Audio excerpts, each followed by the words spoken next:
python?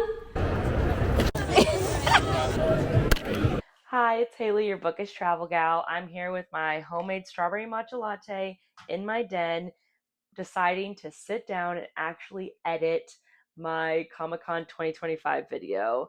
Yes, I'm many months behind, but I figured with general on sale tickets going on sale soon, hopefully you can find this video helpful. It was my very first time experiencing New York City Comic-Con.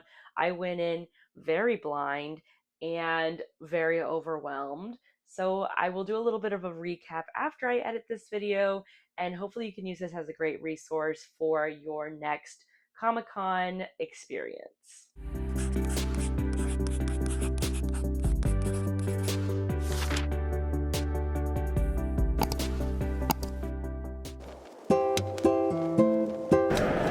We are in line. It is 8 o'clock, 8:30. Got a coffee and we are hanging out. The fans at Comic-Con do not come to play, so make sure you get there bright and early if you want to get some of those freebie drops right at the beginning. Here's the first 2 free books I got for the Comic-Con, and definitely not the last. Make sure to start the day off by asking the publishers for their calendar of events, and they'll kind of tell you when a lot of the drops are. Loved the costumes. I was a cute little cozy witch.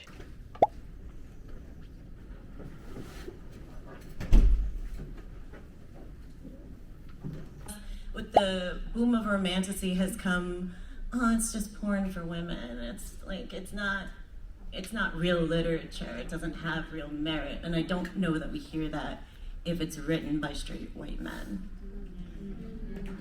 22, 24, and I was getting rejected by Jody Reamer. I was devastated, right? Because you always think that it's a no forever, but what I want to say to everyone is it's only a no for now. The hottest ticket at Comic-Con was for a Geomagician dig where you dug around with this little dinosaur and got a free book. Isn't this marketing so good? Ended the night with a panel about what's coming next from Tor Publishing and got one last free book before heading home.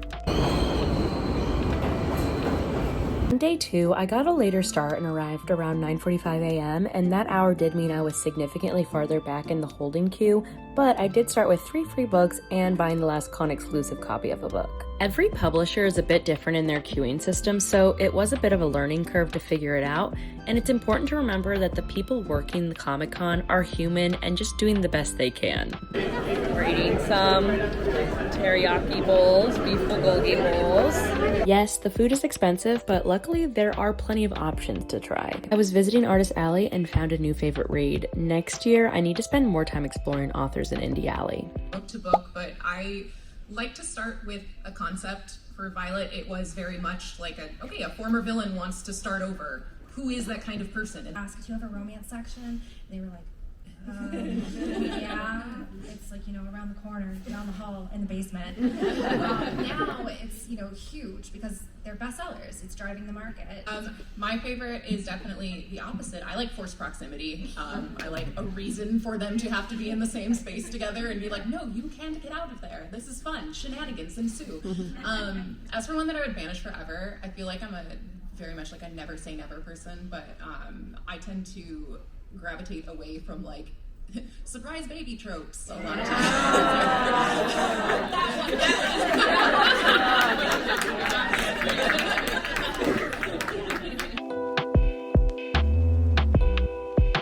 Y'all, after 2 full days of Comic-Con, I was exhausted and didn't get out of bed until noon, but I heard there were J.R. Ward arcs of her new series, so I dressed like her for good luck and made my way up. Saturday was significantly more crowded since it was a weekend, and I personally felt a little bit anxious trying to wade through the crowds. I did manage to get the arc that I wanted, plus a couple others that looked good before fitting in one more panel. Overall, it was a great first experience at NYCC, and I'm excited for next year. I just want to remember to not wear myself out like I did this time around. I was trying to think of one that nobody knows about or that I haven't posted online or whatever, and I think the only one I can come up with is I have a python. Which I've never. That is a great one. Like, wait, you have a python? So let's do a little bit of a debrief and 5 things that I want you to know and I'm going to remember for myself for the upcoming Comic-Con. So step number 1, bring snacks and water. I had my water bottle. I probably should have been drinking more water, but definitely bring a water bottle to refill because you're going to be running around all the time, and bring snacks. They do have pretty good food options, but it's New York prices, so it's going to be pretty expensive. So bring some protein bars, bring some snacks, even bring your whole lunch if you can.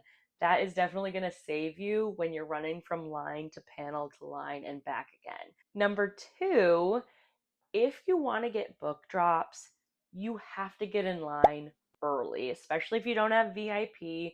I got there, what, 2 hours early the first day, an hour early the next day. And even then, I didn't necessarily get some of the most sought after book drops. Granted, I wasn't just there for free books. It was fun to walk around and get free books, or if I saw a book that was being dropped, I would walk over there. But there's a couple high value books. They will go very fast. So if you're gonna want those, you get in line early and just hope. Luckily, the line is inside. When I did BookCon, the line was outside. So luckily, they have you in a holding cell inside. Bring a collapsible chair, but definitely plan on getting there early if you want to get some of those book drops or wristbands for next activities that day, etc., etc. So get there early. Number three, go to panels. I kind of didn't realize that the first day and only went to one panel at the end of the day. And I did go to at least two panels. I didn't record every single one, but I went to at least two panels every day for the next 2 days. The panels are where you get to actually get to know the authors, get to know about future books coming out, etc. And that's where all the fun is, right? Is learning these new things that no one else knows quite yet. Yes, the book drops are exciting, but don't be chasing free books if you're there as a bookish person like me. Go to the panels. Look the day before and see what panels spark your interest. Plan that into your trip. Because if you don't, like me on the first day, you just won't go. Number four, this one kind of goes hand in hand with planning out your panels. Find time to rest. The panels are great because you're kind of sitting, and you can just listen, but also utilize the quiet rooms, utilize the lounges that you have access to, actually sit and have lunch, even if you bring your own lunch.